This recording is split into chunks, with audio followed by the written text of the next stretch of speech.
नवीन गोष्टी नवी कहाणी आजी आजोबा नित्य सांगती गाती हसती दिशा दहाही आनंदाची नवी पर्वणी ज्ञान रंजन अशी ही खाणी झरा नेऊया श्रोत्यांच्या मनी अनुभव अनुभव। जनसेवा फाउंडेशन पुणे प्रस्तुत ज्येष्ठ नागरिकांचा रेडिओ आय रेडिओ अनुभव। राष्ट्रीय समाज रक्षा संस्थान, सामाजिक न्याय व सबलीकरण मंत्रालय भारत सरकार, मीडिया फॉर कम्युनिटी फाउंडेशन आणि जनसेवा फाउंडेशन पुणे प्रस्तुत ज्येष्ठ नागरिकांसाठीचा आय रेडिओ अनुभव। ज्येष्ठ नागरिकांच्या समस्या, प्रश्न आणि मार्गदर्शन यासाठी टोल फ्री हेल्पलाईन क्रमांक 14567 म्हणजेच एल्डर लाईन 14567 या क्रमांकावर सकाळी 8 ते रात्री 8 या वेळेमध्ये संपर्क साधावा।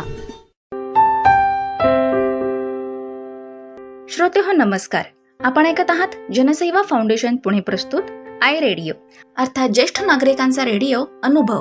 श्रोतेहो, शंख वाजवणं जितकं दिसायला सोपं वाटतं तसं मुळीच नाही, म्हणजेच दिसतं तसं नसतं या म्हणीप्रमाणे। कार्यक्रमात आपण याच शंखाच्या तयार होण्यापासून ते वाजवण्याची मूळ पद्धत काय आहे, तो कसा वाजवावा, कोणी वाजवावा, कधी वाजवावा या सर्व शंकांचं निरसन करणार आहेत जीवन गौरव पुरस्कार विजेते श्री मधुकर शिधाये। हे स्वतः गेले अनेक वर्षांपासून शंख वादन करतात आणि शिकवतातही। आज आपण जाणून घेणार आहोत त्यांचा परिचय आणि शंख वादनाचे विविध प्रकार। ऐकूयात तर। एरंडवणे ज्येष्ठ नागरिक संस्थेचे सभासद श्री अनिल खाडीलकर व शंखाचार्य श्री मधुकर शिधये, संस्थापक संचालक पांचजन्य शंखनाद पथक आता आपल्याशी आज बोलणार आहेत। प्रथम मी असं सांगतो की मी शंखासंबंधी काय काय करतो। गेले जवळजवळ 50 ते 60 वर्ष मी शंख वाजवतो। त्याच्यानंतर शंख मी वाजवल्यानंतर लोकांची अशी मागणी आली की आम्हाला तुम्ही शंख शिकवा। मग त्यानंतर मी शंख शिकवायला लागलो। आता त्यातलं टेक्निक मला माहीत झाल्यामुळे मी आता एका तासामध्ये कोणालाही शंख शिकवू शकतो। त्याच्यानंतर मी शंख वाजवायला लागल्यानंतर लोक म्हणले आम्हाला शंख पाहिजे, मग त्यामुळे शंख पण द्यायला सुरुवात केली। त्यानंतर लोक म्हणले ही जी तुम्ही याच्यावर मी काही माहिती आणि शंखवादन असं कार्यक्रम करतो, त्या कार्यक्रमाच्या स्वरूपामध्ये शंखाची जी माहिती आहे ती सांगितल्यानंतर लोक म्हणले आम्हाला ह्याच्यावर पुस्तक पाहिजे। त्यामुळे मराठी, हिंदी आणि इंग्लिश या तिन्ही भाषेमध्ये मी पुस्तक तयार केलं आणि ते पुस्तक तयार केल्यानंतर मग शंखावर आम्ही निराळे श्लोकही बसवलेले आहेत, शंखाचे वाजवायचे प्रकारही बसवलेले आहेत आणि शंखावर काही घोषणा पण बसवलेल्या आहेत। तर मंडळी, आता शिधये काकांना आपण त्याच्याबद्दल काहीतरी माहिती सांगायला प्रश्न विचारूया। तर काका, पहिला प्रश्न असा आहे की शंख कसा निर्माण होतो हो? शंख हा बहुतेकांना माहिती असेल की गोगलगाईपासून शंख तयार होतो। गोगलगाय समुद्राच्या किंवा नदीच्या पाण्यामध्ये ज्या ठिकाणी असते तिच्या भोवताली कॅल्शियम कार्बोनेट जमा होते आणि त्यात गोगलगाईच्या शरीरातील ॲल्ब्युमिनियम मिसळलं जातं आणि त्यापासून एक जे तिच्या पाठीवर कठीण कवच तयार होते त्यालाच शंख असं म्हणतात। या शंखामध्ये खोल्या असतात, यामध्ये ती आपलं अन्न साठवून ठेवते। शंख हा गोगलगाईचा अभेद्य फिरता किल्लाच आहे। गोगलगाई प्रामुख्याने समुद्रात किंवा नदीच्या गोड्या पाण्यातही तयार होतात। पर्यायाने शंखही दोन्ही ठिकाणी मिळतात।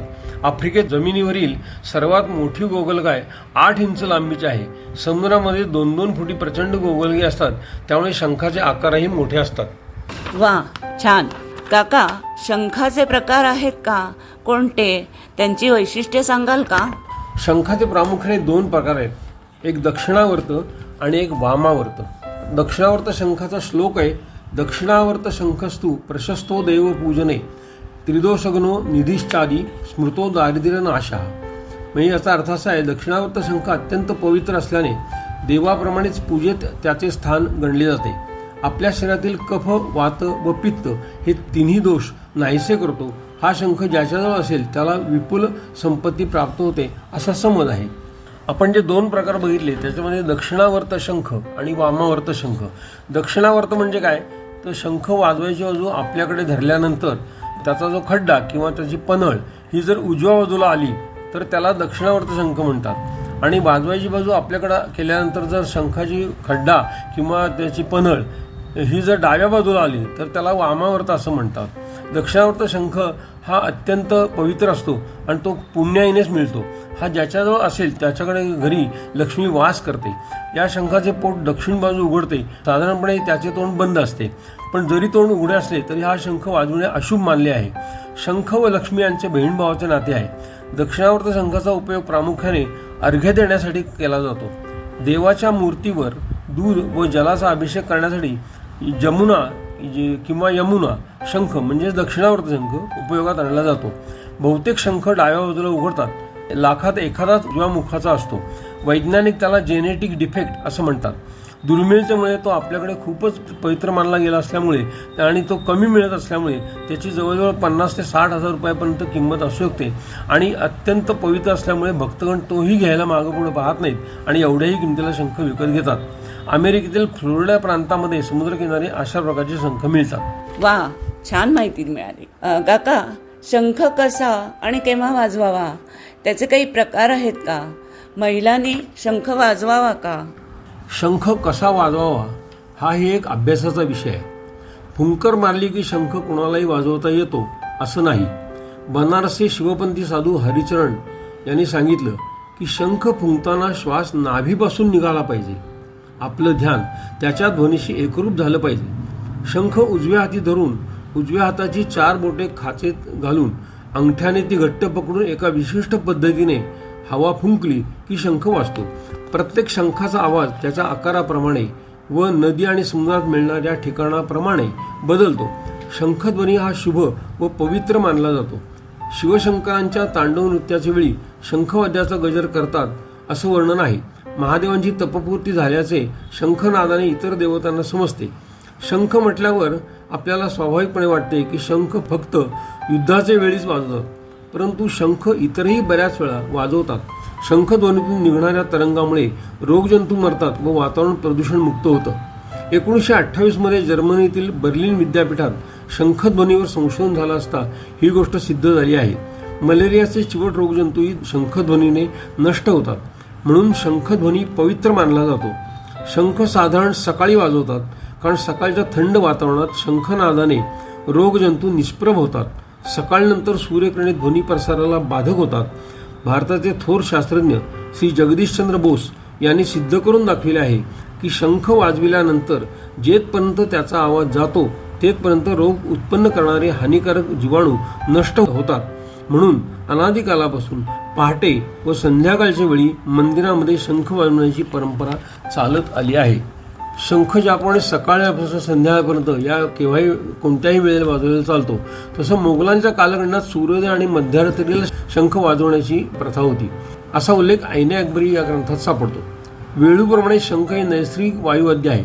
पूर्वी शंखनाद हा वेळेची, राजे महाराजांच्या आगमनाची जाणीव करून देण्यासाठी करीत असत। महाभारतात पांडवांनी वाजवलेल्या शंखांचे नावासहित वर्णन आहे। युधिष्ठिराचा अनंत विजय, भीमाचा पौंड्र, अर्जुनाचा देवदत्त, नकुलाचा सुघोष, सहदेवाचा मणिपुष्पक अशी त्यांची नावे आहेत। भगवान परशुराम यांच्या शंखाचे नाव अमित्रजित आहे।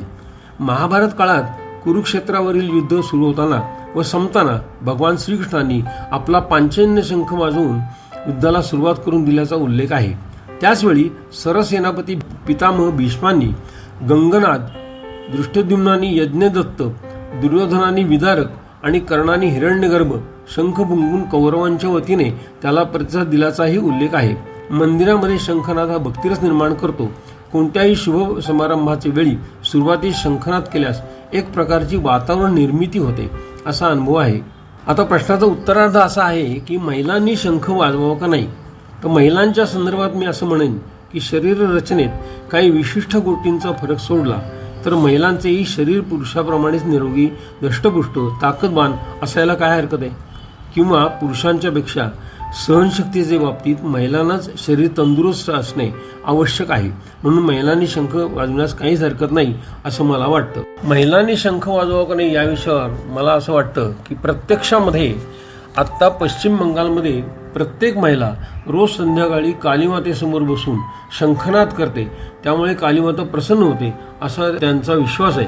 त्यामुळे महिलांनी शंख वाजवायला काहीच हरकत नाही. हो, खरं आहे.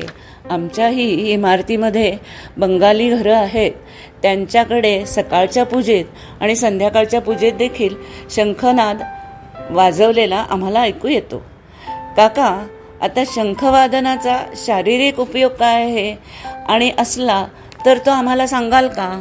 हा एक अत्यंत उत्तम असा प्रश्न आहे की शंख वाजवायचा मी आग्रह करतो, त्याला कारण काय आहे? तर या प्रश्नात त्याचं उत्तर आहे. शारीरिक दृष्टीने शंखाचे विशेष महत्त्व आहे. शास्त्रीय पद्धतीने शंखध्वनी केल्याने प्राणायामाची क्रिया घडते. शंख वाजवण्याच्या वेळी रेचक, पूरक व कुंभक अशा तिन्ही क्रिया घडतात व त्याचा शरीराला फार उपयोग होतो. शंख वाजवताना तोंडातील स्नायू, श्वासनलिका, फुफ्फुसाचे स्नायू, यकृत, प्लीहा इत्यादी स्नायू ताणले गेल्याने त्यांना व्यायाम होऊन त्यांची कार्यक्षमता वाढते. त्यामुळे अशा व्यक्तींना दमा, क्षयरोग, घशाचे विकार, प्लीहा व यकृत यांचे विकार संभवत नाहीत. शंख वाजवल्याने दमा जातो असंही सिद्ध झालेलं आहे. आधुनिक विज्ञानाने शंखाच्या या उपयोगाला मान्यता दिली आहे. स्वरयंत्रावर ताण येत असल्याने त्याला व्यायाम होतो व गाणाऱ्या लोकांना त्याचा चांगला उपयोग होतो. शंखवादनाचा अत्यंत महत्त्वाचा उपयोग म्हणजे मनाची एकाग्रता व आत्मविश्वास वाढण्यास खूप मदत होते. ओंकार म्हणण्याचा जो फायदा आहे तो यातही मिळतो. स्मरणशक्ती वाढते. मनःशांतीसाठी व ताणतणाव दूर होण्यासाठी याचा खूप उपयोग होतो. शंखाची माहिती झाल्यानंतर आता आपण शंखवादनाचे प्रकार, शंखाचे काही आम्ही श्लोक बसवलेत, त्यानंतर शंखावर काही प्रकारे वाजवायचे बसवले, असे ते सगळे जे करायचे तर त्याची सुरुवात आपण अशी करणार आहोत की प्रथम शंखाची प्रार्थना म्हणणार आहोत आणि प्रार्थनेनंतर यामध्ये माझ्या संघामध्ये जे लोक सहभागी आहेत त्यांची नावं अशी आहेत. अनिल खाडीलकर आहेत, नंतर एक सविता देवधर आहेत, नंतर अनिश दंडवते आहेत माझ्यासकट, आणि असे सगळे आम्ही आता प्रथम प्रार्थना म्हणतो. शंखादौ चंद्रदैवत्यम कुक्षो देवता पृष्ठे प्रजापतिश्चैव अग्रे गंगा सरस्वती त्रैलोक्ये यानि तीर्थानि वासुदेवस्य चाज्ञया शंखे तिष्ठन्ति विप्रेन्द्र तस्मात् शंख प्रपूजये त्वं पुरा सागरोत्पन्नो विष्णुनामविदत्तरे नमितः सर्वदेवेश्च पांचजन्य नमोस्ते. ओम पांचजन्याय विद्महे पावमानाय धीमहि तन्नः शंख प्रचोदयात्. शंखाय नमः. सामूहिक शंखवादन.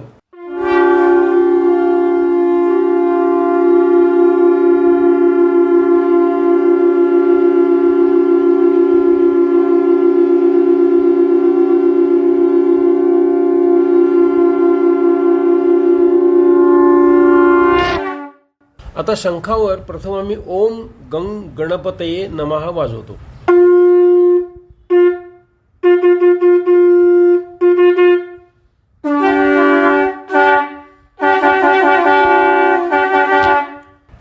नंतर दुसरा मंत्र आहे ओम नमः शिवाय.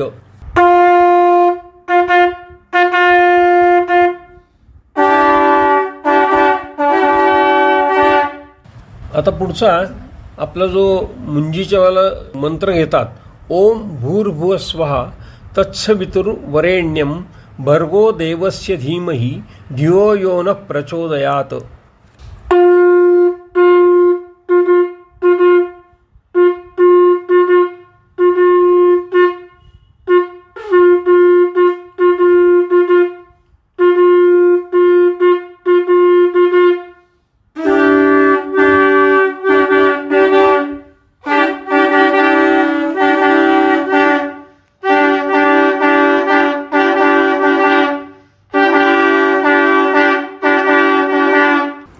हां, म्हणजे काका तुम्ही आता गायत्री मंत्र वाजवलात. आता दत्ताचा जो अत्यंत आवडता सगळ्यांचा मंत्र आहे तो वाजवतो.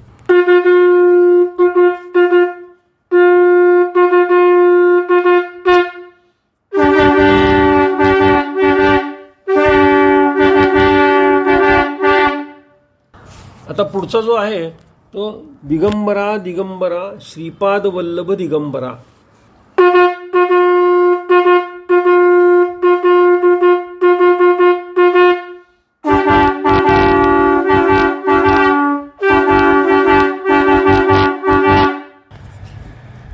पुढचा देवीचा मंत्र एक, सर्व मंगल मांगल्ये शिवे सर्वार्थ साधिके शरण्ये त्र्यंबके गौरी नारायणी नमोस्तुते.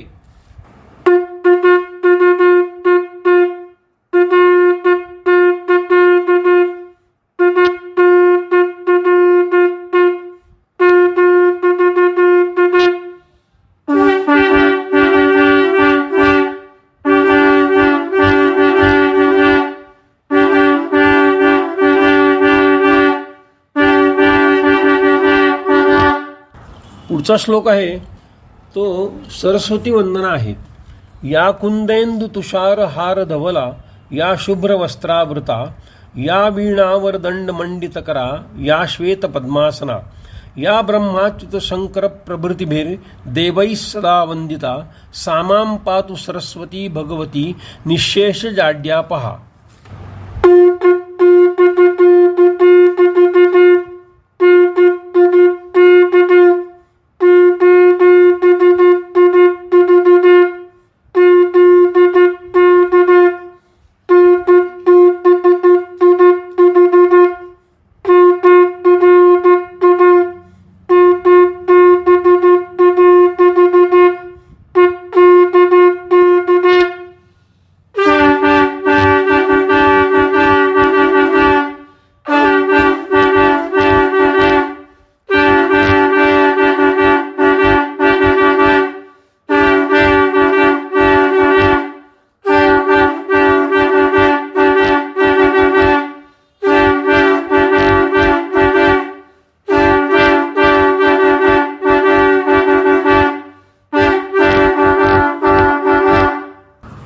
आता पुढचा जो श्लोक आहे तो सगळ्यांच्या अत्यंत आवडीचा आणि माहितीचा श्लोक आहे.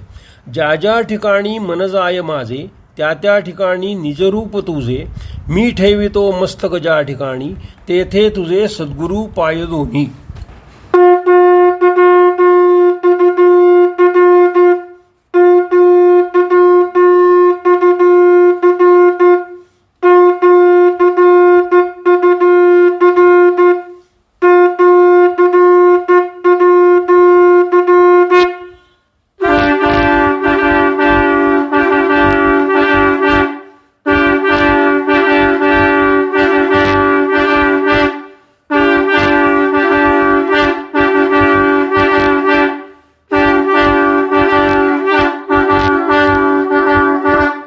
यानंतर आपला नेहमीचा सगळ्यांचा माहितीचा श्लोक, हरे राम राम राम हरे हरे हरे कृष्ण कृष्ण कृष्ण हरे हरे.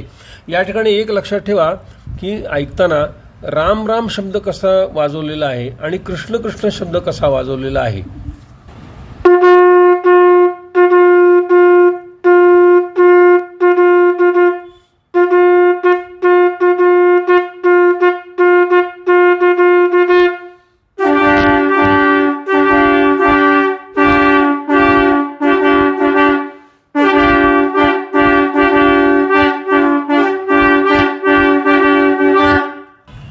आता शंकराचा नेहमीचा श्लोक ज्यांना माहिती आहे तो, ओम त्र्यंबकम यजामहे सुगंधिम पुष्टिवर्धनम उर्वारुकमिव बंधनात मृत्योर्मोक्षी यमामृतात.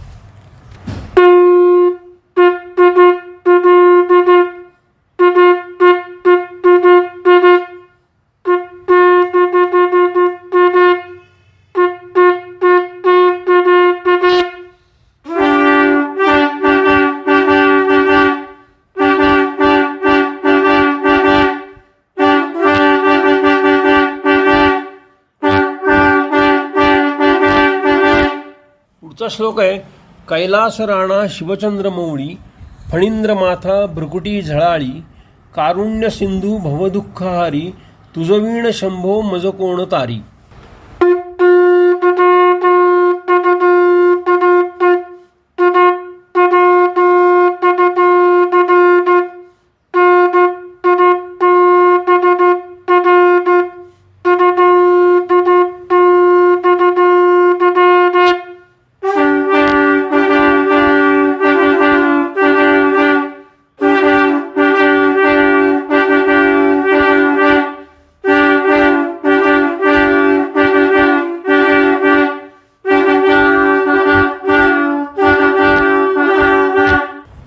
गीतेतला प्रसिद्ध श्लोक जो शंखावरच आधारित आहे असा पांचजन्य ऋषिकेशो देवदत्त धनंजया पौंड्रम दद्मौ महाशंखम भीमकर्मा बृकोदरा अनंत विजयम राजा कुंतीपुत्रो युधिष्ठिरा नकुलः सहदेवेश्च सुघोषमणिपुष्पकौ.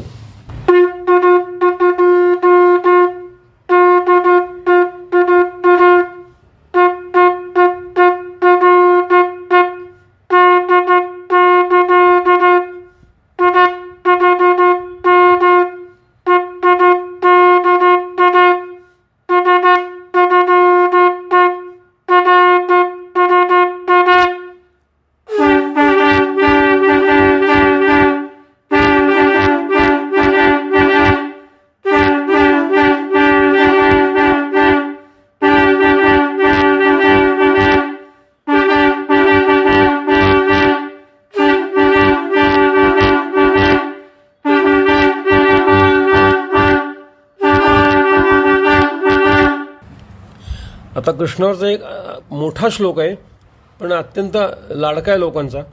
बोल हरी हरी हरी बोल केशव माधव गोविंद बोल. बोल हरी हरी हरी बोल केशव माधव गोविंद बोल. हरी बोल हरी बोल हरी बोल हरी बोल हरी बोल हरी बोल हरी बोल हरी बोल. बोल हरी हरी हरी बोल केशव माधव गोविंद बोल. केशव माधव गोविंद बोल. केशव माधव गोविंद बोल.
आत्ता जो श्लोक वाजवला तो आपल्या सगळ्यांचा सहकार्य आणि सहवास नेहमी मिळावा यासाठी केवळ वाजवलेला आहे.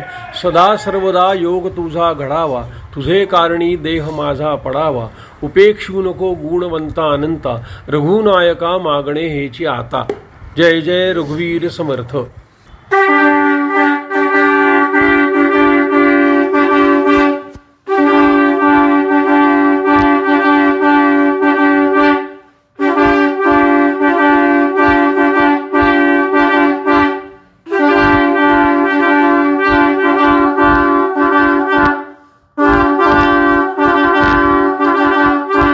आता आम्ही शंखावर काही प्रकार बसवलेत ते वाजून दाखवतो.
त्यानंतर एक घोषणा आहे, भारत माता की जय.